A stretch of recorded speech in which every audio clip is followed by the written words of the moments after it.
आरंभं रामानन्दार्य मध्यमामस्मदाचार्य पर्यन्तं वन्दे गुरुपरम्परां पवनतनय सङ्कटहरण मङ्गलमूर्तिरूप राम लखन सीता सहित हृदय बसो सुरभु श्यावर रामचंद्र की जय। हरि ओम तत्सत् परमात्मने नमः। પ્રકરણ હાલે છે સાંપ્રત સમયની ચેતવણી.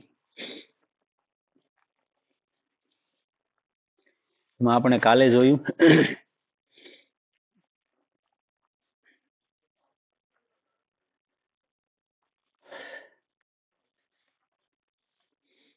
સંસારની વિદાય લેવી પડે. પ્રત્યેક સ્થિતિમાં આપણને પુષ્કળ દુઃખ થાય છે. આપણે ત્યાં સુધી કાલે જોયું. હવે બતાવે છે. હવે પ્રશ્ન એ થાય છે કે આ દુઃખથી બસવાનો શો ઉપાય છે? શાસ્ત્રો કહે છે કે વિષયોને સ્વેચ્છાપૂર્વક ત્યાગ કરવામાં સુખ છે. ભોગ બુદ્ધિ થી વિષયોનો સંગ્રહ દુઃખનું મૂળ છે. આપણે ભ્રમવશાત વિષયોમાં સુખ માની લીધું છે નહીં, પણ વિષયોમાં આપણે સુખ માનીને જીવવી છીએ ને અત્યાર સુધી. બધા તમે બધા વિષયોમાં સુખ મળે એટલે આપણને એમ થાય આ બસ આપણે સુખી થઈ ગયા. ખરેખર તો જેની પાસે વિષયનો જેટલો વધુ સંગ્રહ છે તે તેટલો જ વધુ દુઃખી છે. સુખ તો છે નહીં, લેશ માત્ર દુઃખ જ છે. અને સ્વાભાવિક જ છે, તમારે અઢળક સંપત્તિ આવી ગઈ અથવા તો દરિદ્રતા આવી ગઈ તો બે વાતનું દુઃખ જ છે. દરિદ્રતા આવી ગઈ તો એમ થાય ભારે કરી, અને જો વધારે સંપત્તિ આવી ગઈ તો એમ થાય કે આ કોઈક લઈ ન જાય, રાતની નીંદર ન આવે, ઘણા બધા પ્રશ્નોમાં જીવન વિતાવવું પડે. દુઃખનું દુઃખ જ રહે. અને જે જેટલો અપરિગ્રહી છે તે તેટલો જ સુખી છે. ધનની ત્રણ ગતિ માનવામાં આવી છે: દાન, ભોગ અને નાશ. આપણા શાસ્ત્રોએ દાનને સર્વશ્રેષ્ઠ અને સાચો ઉપયોગ છે. ધનના રક્ષણનો પણ સર્વોત્તમ ઉપાય દાન જ છે. તે જ ધન સુરક્ષિત છે, જેને આપણે બીજાઓની સેવામાં, ભગવાનની સેવામાં વાપરીએ છીએ. ધનનો નાશ એકને એક દિવસ અવશ્ય થવાનો છે. પછી ભલે આપણે તેને ભોગો માટે ખર્ચીને નષ્ટ કરીએ, બીજાઓ તેને હડપ કરી લે છે, સરકાર કર રૂપે લઈ લે, અથવા આપણે તેને છોડીને સંસારથી વિદાય લઈ લઈએ, દરેક સ્થિતિમાં આપણો તેનાથી વિયોગ થવાનો જ. ધનને અક્ષય બનાવવાનો, સ્થાયી બનાવવાનો એકમાત્ર ઉપાય તેને ભગવાનની સેવામાં, જનતા જનાર્દનની સેવામાં અથવા દરિદ્ર નારાયણની સેવામાં ખર્ચવામાં છે. સાચી વાત તો એ છે કે આપણું બધું ધન ભગવાનનું છે. ધનના અધિષ્ઠાત્રી દેવી લક્ષ્મી દેવી તેમના અર્ધાંગીની છે. ભગવાનના અર્ધાંગીની છે ને, એટલે ભગવાનનું ધન છું બધું. શરણ સેવિકા છે. તેમને સૌથી અધિક સુખ ભગવાનના શરણ પ્રદેશમાં જ મળે છે. એટલે ઘણા મહાપુરુષો કહે કે ભાઈ તમારે સંપત્તિની કે લક્ષ્મીની આશા લઈને તમે ભક્તિ કરતા હોય તો એ કે નારાયણને પકડી લ્યો, ત્યાંથી તરત રીઝી જાય માતાજી એમ. તેથી તેઓ ભગવાનના શરણને છોડીને બીજે ક્યાંય જવા ઈચ્છતા નથી. તેમની સાથે હંમેશા જોડાયેલા રહે છે. આવી સ્થિતિમાં પ્રત્યેક ધનવાનનું કર્તવ્ય છે કે તે લક્ષ્મીને માતા સમજીને ભગવાનના શરણોમાં જ નિયુક્ત કરે અને તેમના પ્રસાદ રૂપે જ વિષયોનું શરીર નિર્વાહ માત્રની દૃષ્ટિએ સેવન કરે તો કઈ વાંધો આવતો નથી. ભગવાનની વસ્તુનો ભગવાનની સેવામાં વિનિયોગ નહીં કરીને જે તેને કેવળ પોતાની કામનાના ઉપભોગમાં લે છે તે તો અપરાધી છે, દંડને પાત્ર છે. પંચ મહાયજ્ઞોનો પણ આ જ આશ્રય છે. ભગવાને પણ ગીતામાં કહ્યું છે. અને જેણે જેણે એ ધનને એવી રીતનું વાપર્યું છે એના આજ ફૂલેકાન વરઘોડાને જે કયો નીકળ્યા છે જોઈજો સમાજમાં. પછી ગમે કક્ષામાં હોય, ભલે આજ એને સંત સમાજમાં પૂંજા થતી હોય, ગમે થતી હોય, પણ અત્યારે એની માથે શું છું જુઓ તમે. ઘણા એવા જેના નામ હતા ગુજરાતમાં એવા હતા, અત્યારે બધા દરોડે સડ્યા. થાય તો એ જ તે ને કે ભાઈ તમને કોકે આપ્યું. હવે એક વસ્તુ સમજી લો, તમે ભજન કરતા હો અને તમે બીજાના ઘરનું અન્ન તમારા પેટમાં પડી ગયું હોય, જે વ્યક્તિ એવો કાંઈ એની કુટેવું ખરાબ છે કે આમ તેમ છે, એ માણાનું અન્ન તમારા પેટમાં પડી ગયું ને તો તમને 2 દી સુધી ભજન ન કરવા દે. હવે જો પારકા ઘરનું અન્ન તમારા પેટમાં પડે ને તમને જો ભજન ન થવા દેતું હોય તો હવે તમે કોઈ પણ જગ્યામાં બેઠા હો, સાધુ થઈને બેસી ગયા, અને ત્યાં તો તમારી જેવા લાટ બધા આવવાના છે, અને કોણ કેવું કમાઈને આવે એ ખબર જ નથી ને. હા એમ તો એ ભજન કરવા જે એવું લાગે વરઘોડા નીકળે પછી. અત્યારે તો નીકળેલો છે. હા હા ટૂંક સમય છે. હાવ બોલો ભરાઈ ગયો ઘોડો. હા એટલે આપણે એ વિષયમાં નથી પડવું, એ તો બહુ લાંબી હોય, પણ મતલબ કહેવાનો કે કોઈ પણ નું એવું ધન આપણે આગળ આવી ગયું હોય ને તો આપણને હક ન લેવા દેતો હોય, તો જે મહાપુરુષની ગાદીએ કોઈ પણ વ્યક્તિ બેઠો હોય તો એને શાંતિ ન મળે, સમજી લેવાનું. એટલે બને ત્યાં સુધી એનાથી બચીને રહેવાનું જીવનમાં. આપણે એમ કહીએ ભાઈ તમે ફલાણી જગ્યાએ કેમ નથી ખાઈ લેતા ને તમે આમ કેમ નથી કરતા, તો હકીકતની તમે સમજ્યા નથી, એટલે તમે ગમે ત્યાં ઝપટ બોલાવો, નહીં તો હકીકત ન ખવાય. હવે કોઈ પણ વ્યક્તિ છે, ભંડારો હે ને કે હું તમને કીધું, ભંડારો એટલે તમે ખર્ચો કરીને કોઈ પણ જગ્યાએ સ્ટોલ ઉભો કરો જગ્યાની અંદર, કોઈ પણ બીજી જગ્યામાં, ત્યાં તમે કોઈ બીજાને બધાને જમાડતા હો રોડે ને એમ, તો એને ભંડારો કર્યો કહેવાય. શું કહેવાય? હવે તમે શું ઉદ્દેશ્યથી કરો એ ક્યાં મને ખબર છે? નથી ખબર. આશ્રમની અંદર તમે ગયા, ત્યાં તમે ધીમે એક અલગ વસ્તુ છે, ત્યાં તમે એમને એમ નથી જમવાના. કોઈ પણ આશ્રમમાં જાવ તો પછી હો મૂકવાના છો, બરોબર? અને કોઈ પણ આશ્રમમાં જાવ તો એ આપણા બાપનું ઘર કહેવાય, કેમ કે ગુરુનું ઘર છે. છે તો એ રીતે પરમાત્માનો અંશ, અને એ રીતે સાધુતા લઈને બેઠા એટલે ગુરુનું ઘર કહેવાય. એટલે ત્યાં કોઈ આપણને તકલીફ હોય નહીં. પણ હવે ગમે ને આપણે એમ ના પડતો ભાઈ નો ખવાય તો આપણને સમજણ દેવા પડે, ભાઈ તમે બહુ મોટા એ કે ભગતના દીકરા થઈ ગયા. ભગતના દીકરા નથી થઈ ગયા. અને આ ઓલા કે વિમુદભાઈ કેમ 8મે દીએ બોલે એ અનાજ પેટમાં, એ કે હું અહીંયા સવ એમ, તો એ ન ખવાય, એટલે આપણે ના પાડતા હોય. મારો હું પ્લાનિંગ થી હું માણસોને ખવડાવું, હું આશા લઈને ખવડાવું, એને ખબર તો નથી. તમે ત્યાં ખાધું એટલે તમે કાંઈક તો ભલે તમે ગાયનો પૈસા મૂક્યા પણ પોઈન્ટ તો મૂક્યું ને. કાંઈક તમે 5 માળા કરેલી છે અહીંયા મૂકવું પડે, ત્યારે તમે પેટમાં પસે એમને એમને પછી જતું, એટલે ના પાડે. એમ ન હોય. પોતાની કામનાનો એટલે આગળ ગીતામાં બતાવે છે, ભગવાને પણ ગીતામાં કહ્યું છે, યજ્ઞ શિષ્ટ શિન સંતો મુષ્યંતે સર્વ કિલ્બિંશે ભુંજતે તે ત્વગમ પાપા એ પશ્ચાત્મ કારણાત. 3જા અધ્યાયનો 13મો શ્લોક છે. યજ્ઞમાંથી વધેલા અન્નને આરોગનારા શ્રેષ્ઠ પુરુષો સર્વ પાપોથી મુક્ત થઈ જાય છે. પંચયજ્ઞ આવે, આપણે ઘરે કરવાનું આવે, જેને 5 આહુતિ આપવાની હોય. સવારમાં રાંધે ને ત્યારે ચૂલાની અંદર અગ્નિદેવને, અને પછી અવિષ્ય હોય ને એ ભગવાનને ભોગ લાગવા યોગ્ય થાય, અને આપણા સંતાનો આપણે ખાઈએ તો આપણી માટે તે શ્રેષ્ઠ કરવો હોય. હવે આ તો પાક્યું નથી, કૂતરાની નો કાઢે ગાની, સીધી પેલી આવે એ ઝપટ બોલાવે, તો શું થવાનું? અમુક જેનો ભાગ છે, આ પ્રકૃતિનો બધાનો ભાગ છે આમાં. તમને માણસ બનાવીને મોકલ્યા તો ભગવાને ભૂલ કરીને ન મોકલ્યા કાંઈ, તમને એક બધું કન્ફર્મ કરીને મોકલેલા છે, ભાઈ જા તું દુનિયામાં. આવડા બીજા બધાને ખબર નથી જ તે કે ભાઈ અમારે બીજા હાટું એ ક્યાં કોઈ હાટું રાંધે કોઈ દે? બીજી એક યોનીમાં ભાડ્યું તમે ક્યાંય? આપણે જ બધું બનાવી છીએ ને, ખાવા પીવાની વ્યવસ્થા આપણે કરવી પડે. ઈવડાને કોઈને કરવી પડે. લાખ રૂપિયાનું ભોજન હોય તો એ એક ભેગોનો ખાઈ નાખે, ન ખાઈ નાખતો ભાઈ? આપણે બનાવવું પડે તો આપણી ફરજમાં આવતું હોય આપણે કરવું પડે. પછી આપણે સલાહ દેવા મળી હતી ખોટી. અને જે પાપીઓ પોતાના શરીરના પોષણ માટે જ અન્ન રાંધે છે તેઓ તો પાપને ખાય છે. તો આપણે નક્કી કરી લેવાનું આપણે શું ખાઈએ, બરોબર? જાજુ ન થાય તો કઈ નહીં, ભાણું પડ્યું હોય આપણે આગળ, એને પ્રાર્થના તો થાય ને કે ભાઈ મારા નસીબ છે તે મને આપ્યું આ ટકનું, નકર ક્યાં ખબર હતી, ઘણા એમને ભૂખ્યા હોઈ જાય. એટલી તો પ્રાર્થના કરી શકીએ ને આપણે કે તારો લાખ લાખ ઉપકાર કે ત્યાં થાળીમાં રોટલો ને એવું આપ્યું એમ. આગળ જતા આવા લોકોને ભગવાને અઘાયુ અર્થાત પાપજીવી કહ્યા છે, અને તેમનું સંસારમાં જીવવું ફોગટ ગણાવ્યું છે. અઘાયુ રીન્દ્રિયા રામો મોઘમ પાર્થસ જીવિત. શ્રીમદ ભગવદ્ ગીતાના 3જા અધ્યાયનો 16મો શ્લોક છે. ભગવતી શ્રુતિ પણ કહે છે, કેવલાઘો ભગવતી કેવલાદી. ઋગ્વેદનો મંત્ર છે. માત્ર પોતે ખાનાર કેવળ પાપને ખાય છે. ઋગ્વેદમાં બતાવે છે. પરંતુ જો આવું ન થઈ શકે, આપણે આ બધું ભગવાનનું છે એમ માની શકીએ, તો પછી કંઈ નહીં તો આપણી આવકનો, આપણી સંપત્તિનો 6ઠ્ઠો ભાગ તો ભગવાનની સેવામાં, ધર્મ કાર્યોમાં અવશ્ય વાપરીએ. શાસ્ત્રો 6ઠ્ઠો ભાગ કે, પણ ઋષિ મુનિએ 10મો ભાગ કીધો. વાપરીએ કે કોઈ? નથી વાપરતા. અને જે વાપરતો હશે એને પૂછજો, એને કઈ વાંધો નહીં.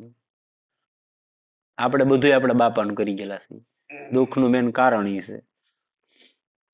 જે વ્યક્તિ તમારે જોવું અમુક અંશે એની અંદરથી એનો ભાગ છોડી દેતો હોય છે, એ માણસ જીવનમાં કઈ તકલીફ નહીં હોય. તમારે જોઈ લેવાનું. તમે ભલે ન ભાળતા હોય, પણ એ કોઈ પણ અંશે કાઢતો હશે પરમાત્માનો ભાગ. એ માણસ સુખી દેશે. તમારે જોઈ લેવાનું. બસ કાઢી છે. હોમો ભાગ એ કાઢવાનો, એટલે કાઢવાનો. પછી આપણે એમ કે ઘટે તો ઘટે જ તે ને, ન ઘટે? સ્વાભાવિક છે. ભગવાને કીધેલું છે તું અહીંયા જા, તો આમાં પ્રકૃતિના જીવોનો બધાનો ભાગ છે. નથી ભાગ ભાઈ? તો આપણે ન દઈએ તો પછી લઈ લેવાનો છે ને. પ્રેમથી જો તો સારી વાત છે. બાકી પરાણે લઈ લેવાનું છે, એનું છે તો લેવાનું જ છે. અને આપણે અહીં નક્કી કરીને જઈ હું આમ કરી આવું, આમ કરી આવું, હરીના લાલા કરવાના. ખોટી વાત છે. કોઈ જ અઢિયાનું, હા, પરાણે 11 કરી છે. સાહેબ એમ નહોતી કરવી તોય કરવી પડી ગઈ. આવવું પડ્યું ને એમ. એટલે કસોટી વગર કોઈ વસ્તુ થતી નથી. આ આપણાથી જ થઈ શકે તેમ છે, બીજા કોઈથી નથી થાય. શાસ્ત્રોએ ધર્મને પાંગળો કહ્યો છે.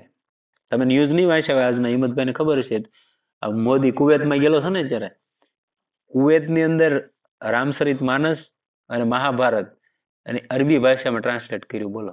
અને એવડા માણસો ત્યાંના જે છે ને, જેને ટ્રાન્સલેટ કરવા વાળો જે ઇસ્લામિક માણસ, એને એમ કીધું કે અમારા ધનભાગને નસીબ કહેવાય કે આ ગ્રંથોને અમને વાંચવાનો મોકો મળશે.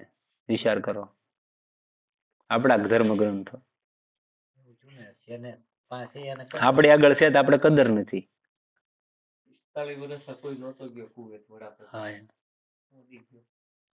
એટલે આ વસ્તુ છે. આપણા ગ્રંથો એટલા ઊંચા અને એટલું બધું સભર ભરેલું છે, પણ આપણને હકીકત ખબર નથી. આપણે આગળ ઓલા કે ને હીરો છે, પણ આપણે કોલસાના મૂલે આંકી. હે? હા એમ.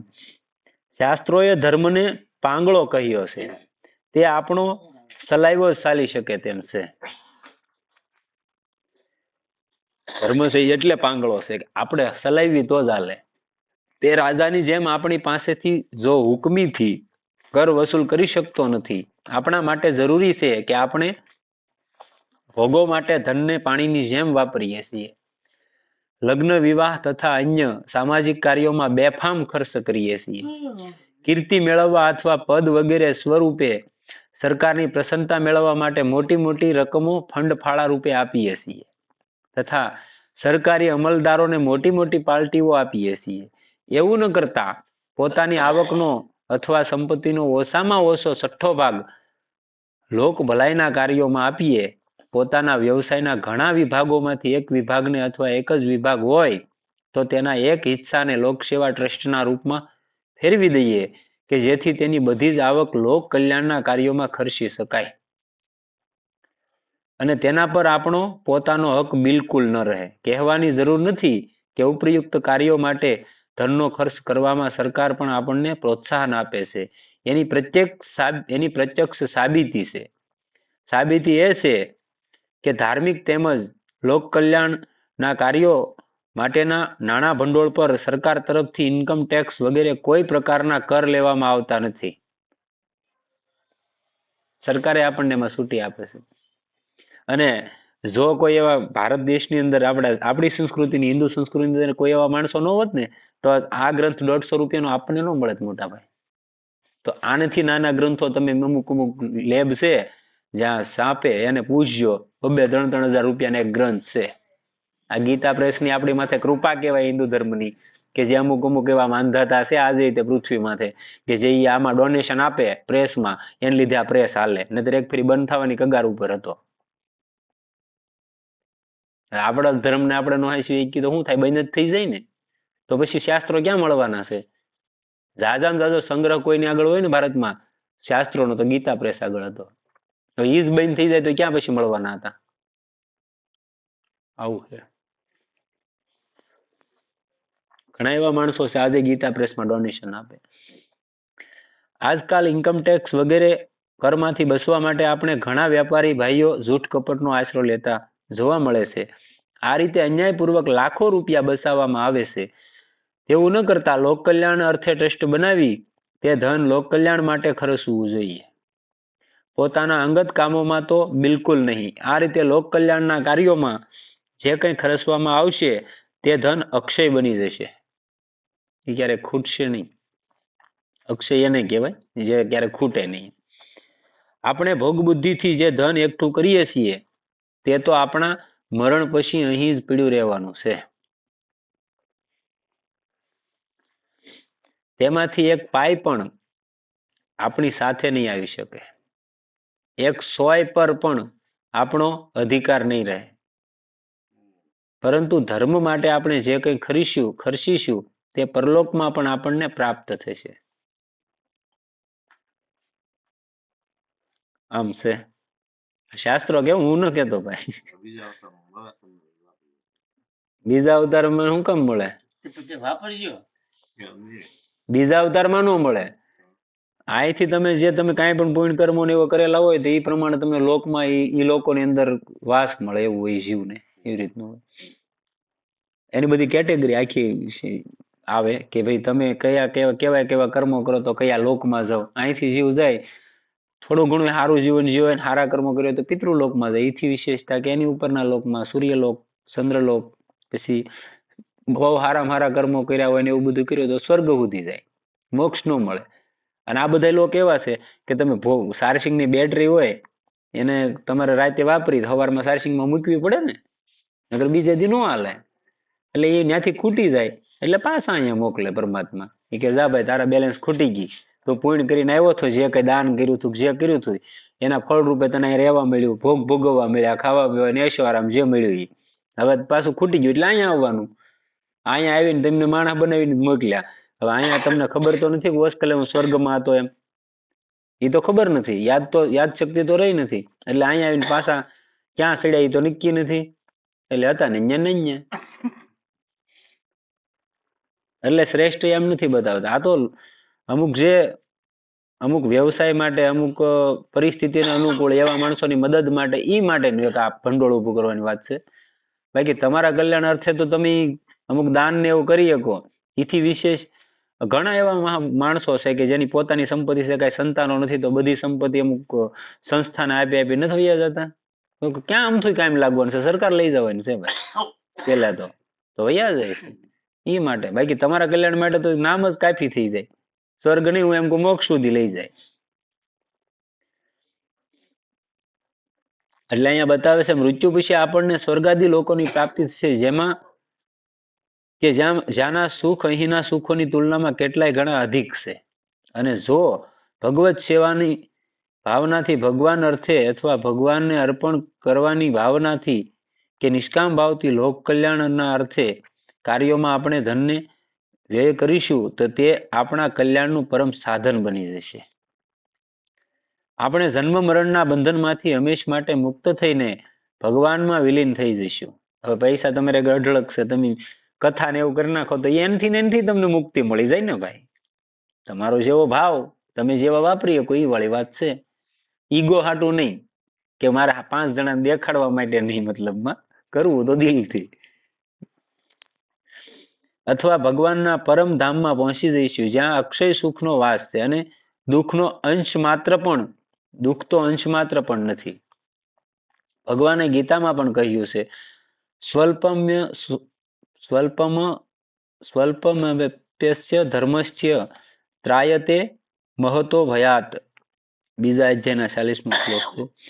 ધર્મના નિમિત્તે જે કંઈ નિષ્કામ ભાવે ખર્ચવામાં આવે છે તે વિમા રક્ષિત બની જાય છે. વીમો આપણે કઢાવી, દર મહિને હપ્તા ભરતા હોય, છેલ્લે તો 20 વર્ષ 25 વર્ષ પછી મળવાનો જ છે ને, ફાઇનલ જ છે, તો મળવાનો જ છે ને ભાઈ. એમ આ ઈ જ છે કે તમે અહીંથી ગયા એટલે તમને જે લોકમાં જાવ ન્યાયનું પુણ્ય તમને મળવાનું જ છે, એ પાકી વાત છે. પણ કર્યું હોય તો પછી પુણ્ય કરવા થઈને બીજાને મારી ન લઈ લેવાય પાછા, એ પુણ્ય ન કહેવાય.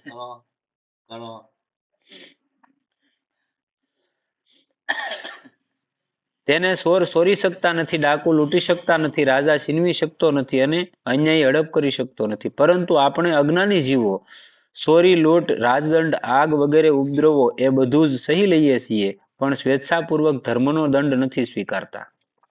કોઈએ કહ્યું છે, અગિન પલિતા રાજદંડ ચોર મુસધન ખાય, ઇતના તો દંડ નર સહે, હરિદંડ સહા ન જાય. આ બધાય દંડ માણસ સહે, પણ ઓલો દંડ નો સહે ભગવાનનો. દાન માટે આમ તો ઘણા માર્ગ છે, પરંતુ સાંપ્રત સમયમાં સૌથી વધુ આવશ્યકતા આપણા આ દેશમાં ભૂખ્યાઓને ભોજન, વસ્ત્રહીનોને વસ્ત્ર તથા રોગીઓને ઔષધ આપવાની જિજ્ઞાસુઓ અને વિદ્યાર્થીઓને ગીતા, રામાયણ વગેરે સદગ્રંથોના વિતરણ દ્વારા સહાય કરવાની તથા ઘાસચારો વગેરે દ્વારા ગાયોની સેવા કરવાની. આજે દેશના કેટલાક ભાગોમાં અન્નની ઘણી ભારે અછત જોવા મળે છે અને અન્ન વિના હાહાકાર મચેલો છે.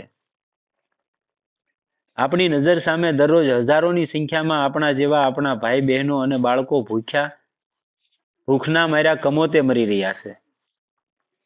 જે દી આ ગ્રંથ લખાણો તે દી એને વાત કરી છે. અત્યારે તમે આની આ નજર કરો ને તો અત્યારે એની હાલત છે. તાજું જ લાગે તમને, એમ થાય કાલે જ આ વાત કરેલી છે. ક્યાંક તો શિયાળવા અને કૂતરાઓ તેમને જીવતે જીવ સૂથી ખાતા સાંભળવામાં આવે છે અને તેઓ તેમનાથી પોતાને બચાવી શકતા નથી. ભૂખની ભયાનક યાતનાથી બચવા લોકો ગળાટૂંપો ખાઈને તથા રેલવેના પાટાઓ ઉપર સૂઈ જઈને મરતા જોવા સાંભળવામાં આવે છે. માતાઓ પોતાના બાળકોને તજી દે છે. કેટલી જગ્યાએ તો લોકો ભૂખના દુઃખથી ત્રાસી જઈને પોતાની ઉંમરલાયક દીકરી દીકરાઓને વેચી રહ્યા છે. કલકત્તા વગેરે શહેરોમાં લોકો રસ્તાઓ ઉપર કણસતા નજરે પડે છે. નબળાઈઓને કારણે તેઓ હાલી ચાલી પણ શકતા નથી. આવા કરુણ દ્રશ્યો જોઈને પથ્થરનું અહીંયું પણ પીંગળી જાય છે.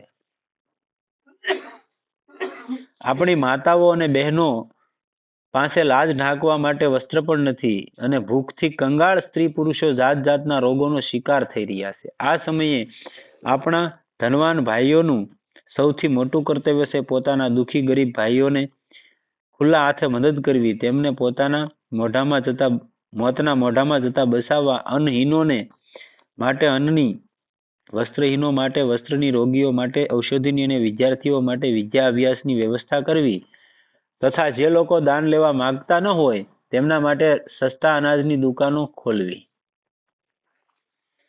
ગૌવંશ ઉપર પણ આ સમયે આપણા દેશમાં મોટું સંકટ છે. આપણા દેશની દૂધ આપતી યુવાન ગાયો, વાસરડા તથા બળદોની દરરોજ હજારોની સંખ્યામાં આપણી સામે જ કતલ થાય છે અને આપણે આ બધું પોતાની નજરે જોઈને પણ તેનો કશો જ પ્રતિકાર નથી કરતા.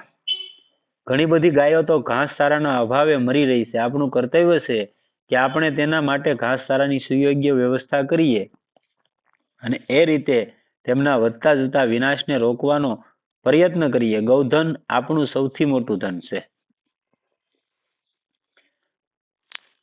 તેનાથી આપણા ધર્મ કર્મ બધું ચાલે છે તથા આપણા શરીરોનું પોષણ થાય છે. ગાયો અને બળદો વિના આપણું જીવન મુશ્કેલ બની જશે. આવી સ્થિતિમાં પ્રત્યેક ભારતવાસીનું એ કર્તવ્ય થઈ પડે છે કે તે ગાયોના રક્ષણ માટે તનમન અને ધનથી કટિબદ્ધ બની જાય અને પ્રત્યેક ભારતીય ગૃહસ્થે પોતે કષ્ટ વેઠીને પણ ઓછામાં ઓછી એક ગાય તો પોતાના ઘરમાં અવશ્ય રાખવી. જે જમાનામાં ભારતમાં ગાયો અધિક પ્રમાણમાં હતી તે જમાનામાં આપણો આ ભારત દેશ સુખ સમૃદ્ધિથી સભર હતો. ત્યારે સોનાની સીડિયા કહેવાતો. અહીં દૂધ દહીંની જાણે નદીઓ વહેતી હતી. જે માખણ અને ઘીના દર્શન પણ આજે આપણે દુર્લભ થઈ જાય છે. અત્યારે હાલમાં એવું જ છે ને, ઘી તો મળે પણ જેવું તમે માગો એવું ન મળતું. તેને ભગવાન શ્રી કૃષ્ણ પોતાની બાલ્યાવસ્થામાં વાંદરાઓમાં પણ લૂંટાવતા હતા. એક નંદબાવાને ત્યાં જ 9 લાખ ગાયો હતી અને એક એક રાજા લાખ લાખ ગાયોનું દાન કરતા હતા. કૃષ્ણ ભગવાનના પિતાજી નંદબાવા હતા, એને ઓલે જ 9 લાખ તો હતી, અને રાજા જાજાભાઈ બ્રાહ્મણોને લાખ લાખ ને એમ ગાયો દાનમાં આપતા. તો હશે કેટલી? અને જાજા ધીંગાણા થયેલા તો ગાયોને વાળીને જ વયા જતા રાજાઓ, એ માટે જ થતા. આપણા સૌરાષ્ટ્રમાં ઘણા બધા ન ખપી ગયેલા ગાવું હાટું. આપણા ગૌધનનો આજે જે ભયંકર વિનાશ દ્રષ્ટિગોચર થાય છે તે આપણા પ્રમાદનું દુષ્પરિણામ છે. હવે તો આપણે ચેતી જવું જોઈએ અને આ લૂંટાતા ધનને બચાવવાનો પ્રયત્ન કરવો જોઈએ. નહીતર એક સમય એવો આવશે કે આપણે ઈ તો નહીં જ બસે, આપણે નહીં બસશું, અને ત્યારે આની બહુ જરૂર પડશે. કેમ કે એવા બધા હજી બધું બાકી છે. આ બધા કેમિકલ ના યુદ્ધ બાકી રહે ને બધા, એ કેમિકલ યુદ્ધ આવશે એટલે ગાયની જરૂર પડવાની જ છે, ફાઇનલ છે. આવશે જ તે, કેમ કે એની ગૌમૂત્ર ને એની બધાની બહુ જરૂર પડશે. હજી તમે જોઈજો.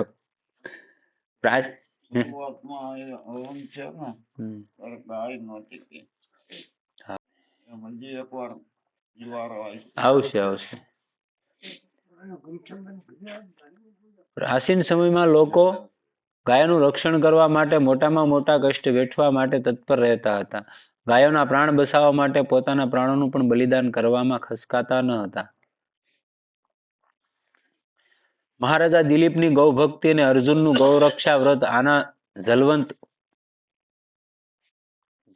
જ્વલંત ઉદાહરણો છે. રાજા દિલીપ ચક્રવર્તી સમ્રાટ હતા. ગુરુ વશિષ્ઠની આજ્ઞાથી તેમની નંદીની ગાયની સેવાની જવાબદારી તેમણે પોતાના માથે લીધી હતી. આટલા મોટા સમ્રાટ હોવા છતાં પણ તેમણે ગૌ સેવા કરવામાં શરમ આવી નહીં, અને તેને સરાવવા માટે તેઓ પોતે તેને જંગલમાં લઈ જતા અને ઈષ્ટદેવની જેમ જ તેમની સેવામાં શીત પરોવેલું રાખતા. તેઓ તે બેસતી તો બેસતા, તે ઊભી થતી તો પોતે પણ ઊભા થતા. તે ભરપેટ સારો શરી લે પછી જ પોતે પોતાની ભૂખ સમાવતા અને તેને પાણી પાયા પછી જ પોતે પાણી પણ પીતા. એક દિવસ નંદિનીએ હર્યાભર્યા ઘાસથી સુશોભિત હિમાલયની ગુફામાં પ્રવેશ કર્યો, અને તે સમયે તેના હૃદયમાં જરા જેટલો પણ ભય ન હતો. રાજા દિલીપ હિમાલયના સુંદર શિખરની શોભા નિહાળી રહ્યા હતા. એટલામાં જ એક સિંહ આવીને નંદિની ઉપર બળપૂર્વક ચડી બેઠો. રાજાને તે સિંહના આવવાના પગરવ સુધાની પણ જાણ થઈ નહીં. સિંહના સકંજામાં સપડાયેલી નંદિનીએ દયાપાત્ર સ્વરમાં ખૂબ જોરથી બરાડો પાડ્યો. રાજાએ તરત જ પર્વત ઉપરથી પોતાની નજર હટાવીને ગાયોના બરાડા પાડવાનું કારણ જાણવા માંગ્યું. તેમણે જોયું કે એક ભયંકર સિંહ ગાય ઉપર તૂટી પડ્યો છે અને તે એનાથી ભયભીત થઈને બરાડી રહી છે.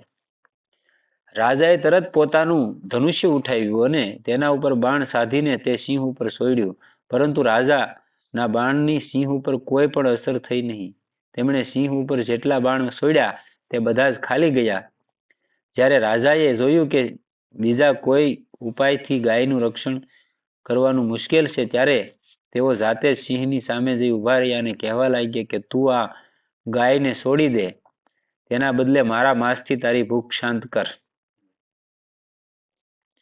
તે સિંહ બીજું કોઈ ન હતું, તે તો નંદિનીની માયા હતી. એ ગાય જ હતી, એની માયા ઊભી કરેલી હતી. રાજાની પરીક્ષા માટે જ તેણે આ માયા રચી હતી.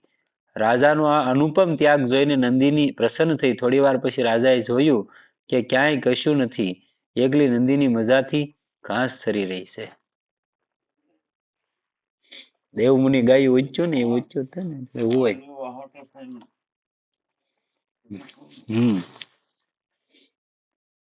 સદગુરુદેવ કી જય.